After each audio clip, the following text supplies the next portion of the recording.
हमारा ये ईमान है या नहीं कि मेरा खुदा सच्चा है, हमारा नबी सच्चा है, हमारा दीन सच्चा है, कुरान सच्चा है। जब तुम्हारा यकीन है कि मेरा खुदा सच्चा, मेरा दीन सच्चा, मेरा कुरान सच्चा, मेरा नबी सच्चा, तो फिर मेरे अजीजों सर झुकाकर नहीं, सर उठाकर जियो।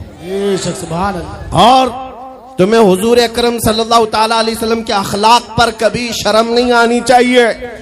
कोई टोपी पर, कोई दाढ़ी पर ताने मारता है तो उसको नजरअंदाज करो, इसलिए कि मरने के बाद इस कीड़े को मुंह नहीं दिखाना है, आमिना के लाल को मुंह दिखाना है।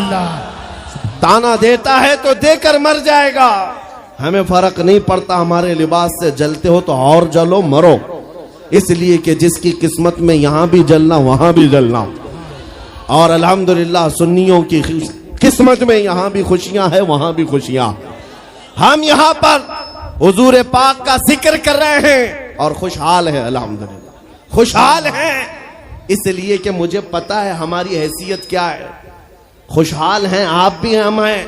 ये छोटी मोटी शिकायतें तो सब करते हैं आप, कि बीमारी है, घर में खाना पानी नहीं है, धंधा नहीं चल रहा है, बिजनेस नहीं चल रहा है, सब लॉस में है, जॉब नहीं है, सब शिकायतें तुम्हारी है, हमें पता है।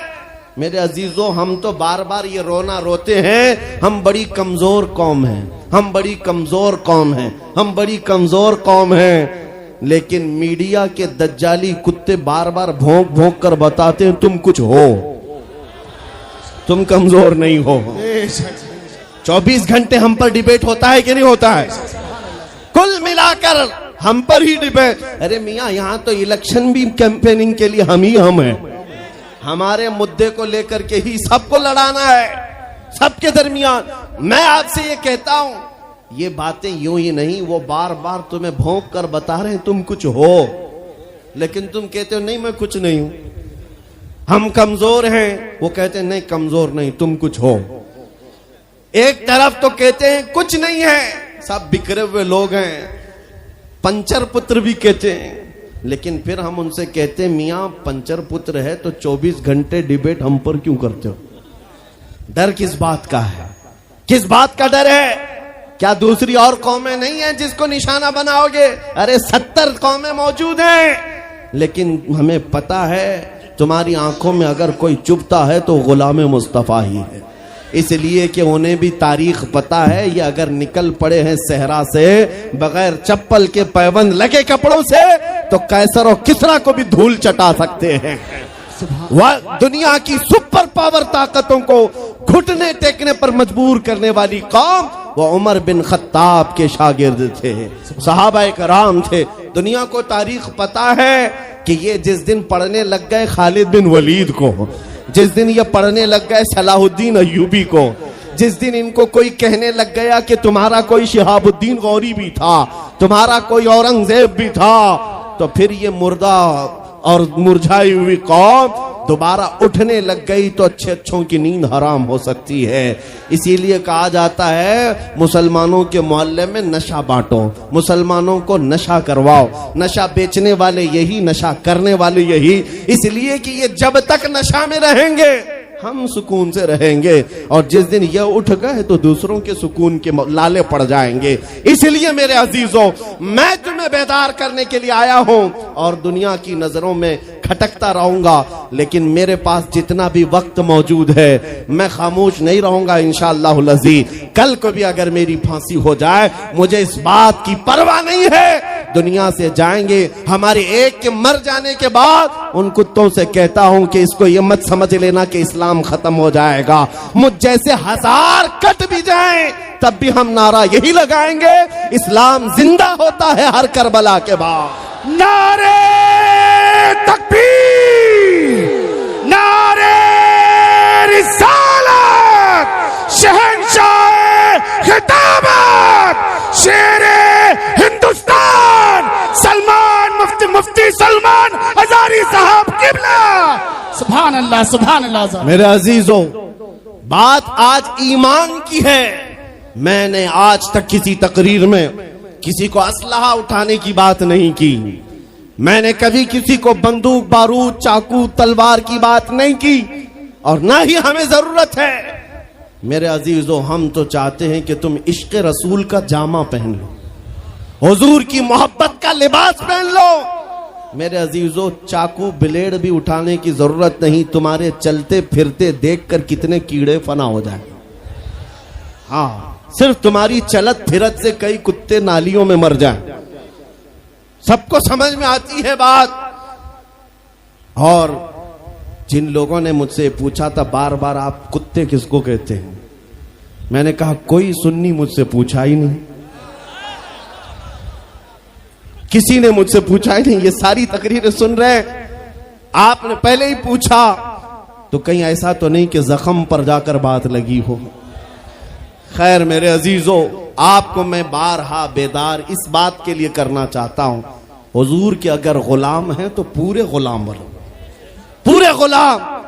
आज के दिन अगर एक नौजवान भी ये अहद कर लिया कि मैंने अपनी मर्जी से बहुत जिंदगी गुजारी है, अपनी लाइफ में बहुत इंजॉय किया है, लेकिन आज के दिन से ये तय करूंगा कि जीऊंगा तो मेरे नबी की मर्जी से जीऊंगा, जिसने भी तय कर लिया, मैं समझता हूं कि यह जलसा वसूल हो गया, हुजूर के कदमों में पहुंच गया। मैं बताओ ए नौजवानों, बचा क्या है हमारी जिंदगी में और क्या बाकी है? क्या चाहिए तुम्हें? पूरी दुनिया तुम नाक रगड़ रगड़ कर हासिल कर भी लिए तो एक दिन तो मौत आनी है, एक दिन तो दुनिया से जाना है। सारी दौलत छोड़कर जाओगे, इस बात पर सबका यकीन है।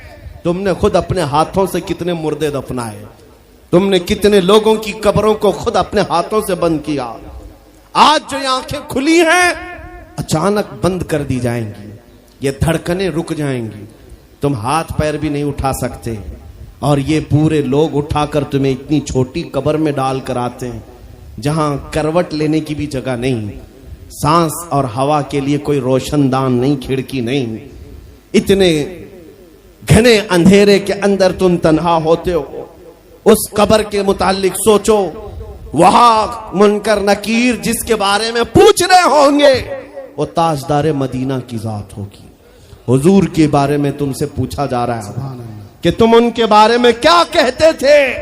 इसलिए सुन्नियों, आज ही हम तैयारी क्यों ना कर लें कि कल को कब्र में हमसे फरिश्ते पूछें इनके बारे में क्या कहते थे, तो वहां पुकार कर नकीरैन से कहना, तुम पूछ रहे हो इनके बारे में क्या कहते थे, अरे मर के पहुंचा हूं यहां इस दिलरुबा के वास्ते। सुभान अल्लाह, सुभान अल्लाह। मर के पहुंचा हूं यहां इस दिलरुबा के वास्ते। है शबे गौर भी उसी गुल से मुलाकात की रात। अजीजा ने गिरामी वकार, आज ले उनकी पनाह, आज मदद मांग उनसे, कल न मानेंगे कयामत में अगर मान गया। सिर्फ मैं तुम्हारे उन अखलाक की बात कर रहा हूं, बड़े दर्द दिल से कह रहा हूं। आ जाओ वापस उस नुक्ते पर जहां मेरे नबी ने हमें छोड़ा था, आ जाओ उस रास्ते पर जिस पर चलने वालों पर अल्लाह ने इनाम नाजिल किया है। आपको पता है वो सहाबा कराम, ताबईन और औलिया कामिलीन का रास्ता था कि जिनके बारे में इकबाल ने कहा, दी अजाने कभी यूरोप के कलीसाओं में तो कभी अफ्रीका के तपते हुए सहराओं में। दश्त तो दश्त है दरिया भी न छोड़े हमने, बहरे जुल्मात में दौड़ा दिए घोड़े हमने। आ गया ऐन लड़ाई में गर वक्त नमाज, किबला रूहों के जमीन बोस हुई कौमे हिजाज। एक ही सब में खड़े हो गए महमूद अयाज, न कोई बंदा रहा न कोई बंदा नवाज। यह हमारी तारीख थी, यह हमारी तारीख थी। मोहम्मद अरबी सल्लल्लाहु तआला अलैहि वसल्लम के गुलामों की तारीख थी। वो जिस जगह जाते थे परचमे इस्लाम लहराते थे, जहां चल पड़े हवाओं का रुख मोड़ दिया, आंधियों को तोड़ दिया, समंदरों में रास्ता बना लिया। अरे दरिया दजला में घोड़े दौड़ा दिए। ये नबी पाक के गुलाम थे, दुनिया उनसे खौफजदा थी। क्या था उनका नारा? उनका नारा ये था, टल न सकते थे जंग में अगर अड़ जाते थे, पांव शेरों के मैदान से उखड़ जाते थे। अरे हक से सरकश हुआ कोई तो बिगड़ जाते थे। तेग क्या चीज है, हम तोप से भी लड़ जाते थे। नारे तकबीर, नारे रिसालत। देखो देखो कौन आया, देखो देखो कौन आया। तवज्जो की बात है, हम उस कौम के वारिसीन में से हैं दुनिया जिनकी तारीख जानती है। आपको पता है अंग्रेज तारीख दान है, अंग्रेज है, उसका कोई ताल्लुक मेरे दीन से नहीं, लेकिन तारीख लिखने में उसने ये बात लिखी कि मैंने ऐसा जर्नेल देखा ही नहीं जैसा सलाहुद्दीन था, इसलिए कि उसके जज्बे जैसा मैंने एक भी जर्नल देखा नहीं। एक बार का वाकया लिखा है कि 12,000 की फौज थी सलाहुद्दीन के साथ, 12,000 की फौज थी सलाहुद्दीन अय्यूबी के साथ, और जिस वक्त वो मैदान में उतरा मुकाबिल में सलीबियों की तादाद 4 लाख की थी, 4 लाख की थी। 4 लाख की तादाद देखकर ना वो घबराया ना भागा, पलटकर अपनी फौज से पूछा क्या मशवरा है तुम्हारा, मुकाबिल में उतरे या नहीं उतरे। सलाहुद्दीन के लश्करी और उसके नौजवान सिपाही आम लोग नहीं थे, जज्बा जवान था। अर्ज किया है सलाहुद्दीन हमारे सिपह सालार, रसूलुल्लाह के सहाबा तादाद देखकर उतरते थे तो हम भी तादाद देख के उतरेंगे, अगर नबी के सहाबा तादाद नहीं देखते थे तो हम भी इस तादाद का कोई परवाह नहीं करेंगे। सलाहुद्दीन उनकी बातों को लेकर उतर तो पड़ा। तारीख लिखने वाला अंग्रेज आदमी है, कहता है मुकाबला कर लेना और बात होती है, लेकिन 4 लाख को तितर बितर करके रख देना तारीख की अलग बात होती है।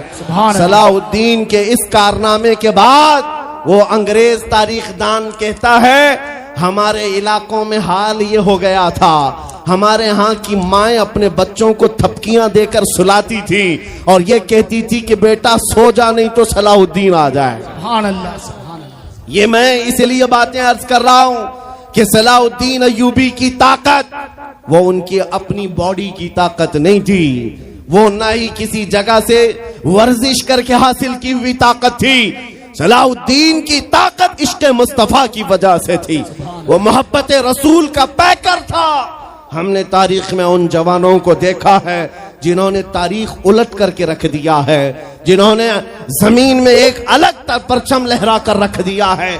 आपको पता है इसी हिंदुस्तान की सरजमीन पर सबसे पहला 10,000 का लश्कर लेकर आने वाला एक जवान, अरब से सबसे पहले आने वाला मोहम्मद बिन कासिम सिर्फ 19 साल की उम्र में आया था।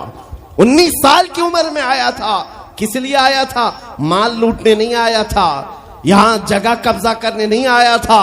जैसे आज तारीख तोड़ मरोड़ करके बताई जा रही है, जितने बादशाह आए सब आक्रमण किए, सारे लोग यहाँ लूटपाट करने आए थे, ये तारीख तोड़ मरोड़ कर बयान की जाती है। मेरे अजीजों इस पर फिर कभी गुफ्तगू करेंगे, लेकिन मोहम्मद बिन कासिम क्यों आया था? इलाहाबाद के एक पंडित है, उन्होंने खुद लिखा है, मैं अपनी बात नहीं पंडित जी की बात कह रहा हूं। उस वक्त हालात ऐसे हो गए थे कि चंद औरतें, मुसलमान औरतें जो श्रीलंका की सरजमीन से हज के लिए जा रही थी, उस वक्त राजा दाबिर सिंह उसके कुछ गुंडों ने इन औरतों को पकड़ लिया, उनकी इज्जत लूटी, उनका माल लूटा, उनको कैदी बनाया। उन औरतों ने उस वक्त पुकार कर कहा था कि कोई है जो हमारी इज्जत बचाएगा। कोई तिजारत करने वाला बाहर से आया हुआ ताजिर बात सुन करके अरब गया। अरब में जाकर गवर्नर जो था उसके सामने वाकया बयान कर रहा था। 19 साल का जवान मोहम्मद बिन कासिम वहां से गुजर रहा था। उसने इतना वाकया सुना कि हिंद की सरजमीन पर कुछ हमारी बहनों की इज्जत लूटी जा रही है। वहीं खड़े होकर उसने कहा लब्बैक या उख्ती, ऐ मेरी बहन मैं तेरी इज्जत की हिफाजत के लिए आ रहा हूं। वहां से पुकारा अपने चचा जो गवर्नर था उस वक्त, उससे 10,000 का लश्कर लेकर के सबसे पहले यहां आने वाला मोहम्मद बिन कासिम किस लिए आया था? माल लूटने के लिए नहीं, औरतों की इज्जत बचाने के लिए आया था। हिंदुस्तान की सरजमीन पर कदम रखा और उसके बाद सामने मुकाबिल में फौरन जंग के लिए नहीं आया। कहा कि जिन औरतों को कैदी बनाया वो छोड़ दो, जो हज के लिए जा रही थी उन्हें आजाद कर दो, और दूसरी बात जिन्होंने गुंडागर्दी की है उन्हें पकड़ो और जेल में डालो। राजा को घमंड था, उसने इनकार किया तो मोहम्मद बिन कासिम ने कहा चलो आओ मोहम्मद अरबी के शेरों से मुकाबला हो जाए। 3 दिन का मुकाबला हुआ था, न राजा बचा न बाजा बचा, सारे हजारे इधर से उधर हो गए और मोहम्मद बिन कासिम का परचम लहराया मेरे अजीजों, औरतों की इज्जत का मुहाफिज 19 साल का जवान था, जिसने आते ही औरतों की इज्जत भी बचाई और मेरे दीन का परचम भी लहराया। मैं आज पूछता हूं, हमारी उम्रें कितनी हो गई?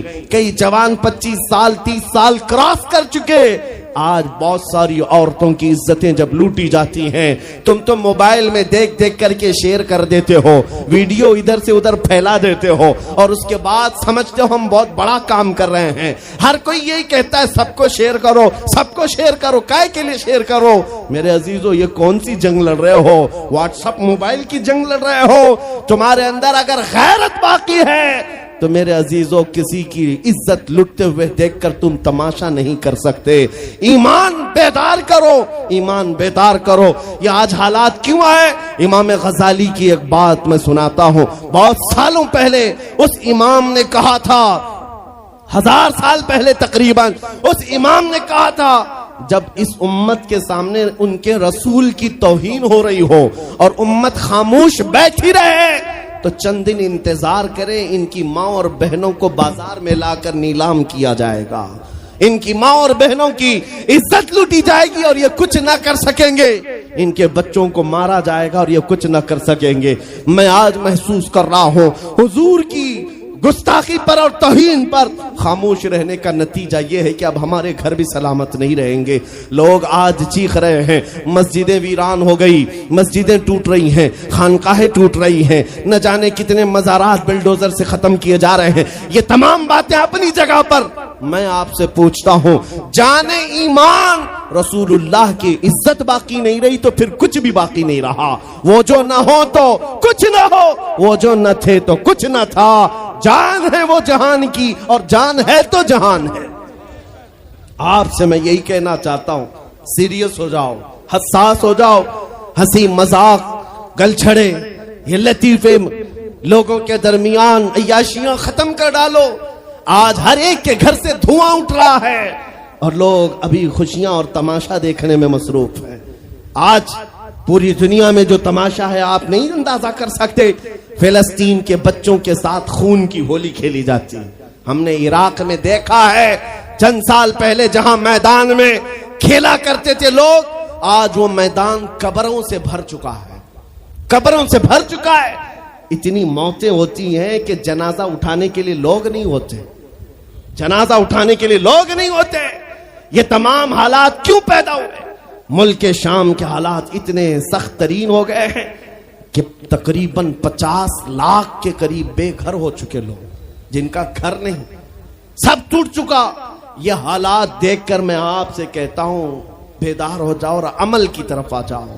क्या अब भी तुम्हें अजानें नहीं उठाती? नमाजों के लिए दौड़ते नहीं? अल्लाह का कहर जब आता है, पकड़ आती है, तो फिर कोई तुम्हें नहीं बचा सकता, कोई नहीं बचा सकता। मैं वार्निंग भी दे रहा हूं और आपको बता भी रहा हूं कि नबी करीम सल्लल्लाहु तआला अलैहि वसल्लम का दरवाजा अभी खुला हुआ है, खुला हुआ है। और वो ऐसा नबी है, ऐसा नबी है जिसके दरबार से वाबस्ता होने में कभी आपको शर्म नहीं आएगी इंशाअल्लाह, और कभी आप अपने आप को बेआबरू नहीं समझेंगे, कभी नहीं। मैं अपनी प्रैक्टिकल लाइफ बता रहा हूं। हुजूर की मोहब्बत में, वो वफा में जो मजे हैं वो दुनिया में कहीं नहीं, कहीं नहीं है। जब बेचैन दिल होता है तब भी हम, मेरे अजीजों, गाने सुनकर के अपनी बेचैनी दूर नहीं करते। हम पिकनिक पॉइंट पे जाकर अपनी बेचैनी दूर नहीं करते। जब ज्यादा बेकरारी हो तो यही कहते, उनके निसार कोई कैसे ही रंज में हो, जब याद आ गए हैं सब गम भुला दिए हैं, उनकी महक ने दिल के गुंचे खिला दिए हैं, जिस राह चल दिए हैं कूचे बसा दिए। हुजूर को याद कर लेते हैं, बेचैनी दूर होती है, बेकरारी दूर होती है। आपको मैं ये बात कहना चाहता हूं, हुजूर की वफा में जो इज्जत है वो कहीं नहीं है, हुजूर की गुलामी में जो इज्जत है वो कहीं नहीं। आज आपके दरमियान मैं यहां आया हूं, फतेहपुर सिकरी पहली मर्तबा, लेकिन तुम्हारा जोश और जज्बा, मेरे अजीजों, रात के 12 बजे के बाद मुझ जैसे एक अदना तालिब इल्म के इस्तेकबाल के लिए अगर इतना मजमा खड़ा है, जो खड़ा है खड़ा है, जिसको जगह नहीं वो भी, जिसको जगह है वो भी, क्यों? कोई बड़े पार्टी का नेता आया है, क्या किसी गवर्नमेंट का ओहदेदार आया है? नहीं, सबको यहां पता है कोई नेता नहीं आया, हुजूर का एक गुलाम आया। हमारी आज जो इज्जत है वो सिर्फ इसीलिए है, जब तक बिके न थे तो कोई पूछता न था। या रसूल अल्लाह, तुमने खरीद कर हमें अनमोल कर दिया। जब तक के मदीने से इशारे नहीं होते, रोशन मेरी किस्मत के सितारे नहीं होते। इसलिए आपसे भी कहता हूं, बेदाम ही बिक जाइए बाजार नबी में, बेदाम ही बिक जाइए बाजार नबी में। अरे इस शान के सौदे में खसारे नहीं होते। नारे तकबीर, लब्बैक लब्बैक लब्बैक या रसूल अल्लाह, लब्बैक लब्बैक लब्बैक या रसूल अल्लाह। ताजदार खत्म नबूवत, ताजदार खत्म नबूवत। मैं अपनी गुफ्तगू को समेटते हुए बात अर्ज करता हूं, तुम्हारे यकीन को बढ़ाने के लिए कहता हूं, आज भी तुम्हें पता होना चाहिए, हमारे दर्द को कोई समझने वाला है तो आमिना का लाल है, वो मकीने गुंबदे खजरा है, जो बेकसों का कस, जो बेसहारों का सहारा। उस रसूल पाक की आदत ही ये है, आता है फकीरों पे उन्हें प्यार कुछ ऐसा, खुद भीख दें और खुद कहें मंगते का भला हो। आपको मैं ये बात बार बार इसलिए कह रहा हूं कि तुम ये मांगना छोड़ दो, लोगों के यहाँ हाथ फैलाना छोड़ दो, उनकी नौकरी चाकरी करना छोड़ दो। मेरे मुर्शिद ताजु शरिया फरमाया करते, बुल हवस सुन सीमो जर की बंदगी अच्छी नहीं, बुल हवस सुन सीमो जर की बंदगी अच्छी नहीं, उनके दर की भीख अच्छी, सरवरी अच्छी नहीं। दुनिया में कहीं इज्जत नहीं पाओगे जो मेरे नबी की गुलामी में पाओगे। इसलिए कि हमने हुजूर से वाबस्ता होने वालों को देखा है, वो बिलाल हबशी हबशा के रहने वाले थे, अगरचे रंग काला था, लेकिन जब मेरे आका की गुलामी में आए तो मेरे आका ने उन्हें काबे की छत पर चढ़ा दिया, और काबे की छत पर से अजान देकर बिलाल ने ये लोगों को बता दिया, ऐ लोगों मुझे देखो, रंग से इज्जत नहीं, मुस्तफा के कदमों से इज्जत है।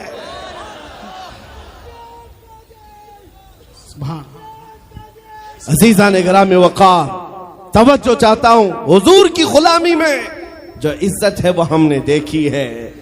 जो लोग सहाबाए कराम, जो सहाबाए कराम, सैयदना अमीरुल मोमिनीन उमर इब्न खत्ताब, जिनका हाल ये था 36 लाख स्क्वायर किलोमीटर पर तन्हा हुकूमत करते थे।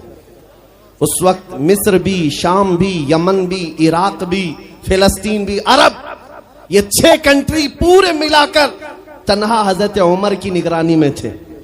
और ऐसी निगरानी नहीं कि यहां बैठ करके बड़ी बड़ी मीटिंगें कर रहे हो और गरीब खस्ता हाल सो रहे हो। उस खलीफा इस्लाम का हाल ये था, वो मदीने में बैठकर खिलाफत कर रहा था, और बड़ी दूर एक औरत अपनी बेटी से कह रही है कि आज थोड़ा दूध में पानी मिला ले। बेटी कहती नहीं, खलीफा उमर बिन खत्ताब की खिलाफत है, उमर इब्न खत्ताब की खिलाफत है। घरों में तक उमर इब्न खत्ताब की निगरानी थी।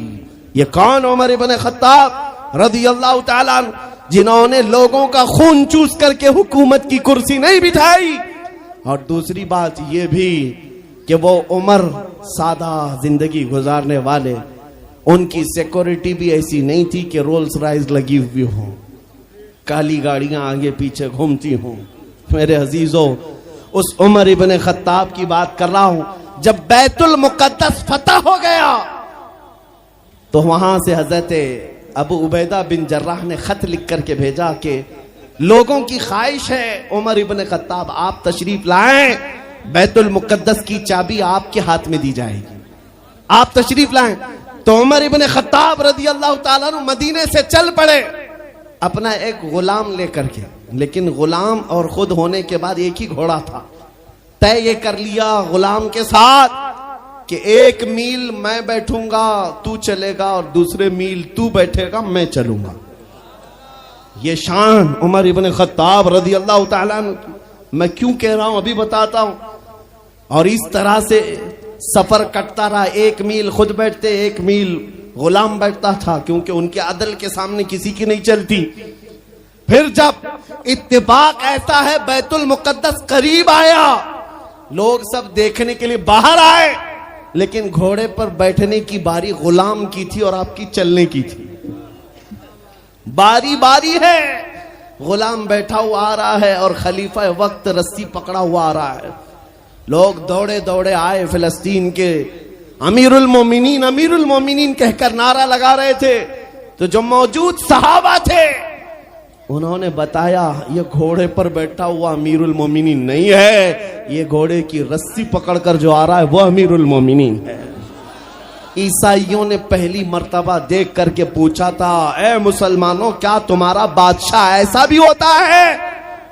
उस वक्त सहाबा ने कहा, पहली बात तो हमारे यहां बादशाह होता ही नहीं, बादशाह नहीं होता। और उनकी ये जिंदगी मैं इसलिए बता रहा हूं। फिर ईसाइयों ने कहा, अगर ये घोड़े की रस्सी पकड़कर चलता है तो इसके डर से कैसर और किसरा क्यों कांप रहे हैं? इसके डर से पूरा ईरान, पूरा रोम कांप रहा है। आखिर कौन सी ताकत है इस उम्र के अंदर? ये तो रस्सी पकड़कर घोड़े लेकर चल रहा है। तब जानते हो मेरे अजीजों, उमर इब्ने खत्ताब रदी अल्लाह ताला अन्हु ने लोगों को जमा करके बताया, ऐ लोगों सुनो, मेरी हैसियत सिर्फ इतनी थी, मैं खत्ताब का बेटा उमर, बचपन में 2 बकरियां मुझसे नहीं संभाली जाती और मेरे बाप मुझे हर दिन मारते थे, बकरियां नहीं संभालनी आती। लेकिन आज गौर से देखो, आंख खोलकर, वही खत्ताब का बेटा उमर है, 36 लाख स्क्वायर किलोमीटर पर तन्हा हुकूमत करता है।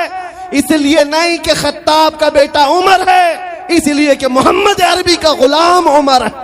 नारे तकबीर, नारे रिसालत, मरहबा या मुस्तफा, मरहबा या मुस्तफा। अजीज़ान गिरामी औकार, मैं आपको कई मिसालों से बता सकता हूं। इज्जत सहाबा ने रसूलुल्लाह के कदमों से पाई है, इज्जत नबी पाक के कदमों से पाई है। आज जिस जलसे में जाएं, आला हजरत। अभी अगर मैं पूछूं अरे भैया लीड खींच रही है भैया, स्टेज पे से नीचे आया, फालतू लोग सब लीड खराब हो रही है, वो खींच के। अरे भैया फालतू लोग नीचे आ जाए, इतने लोग बैठने से कोई फायदा नहीं है, पूरी लीड खींची जा रही है माइकों की।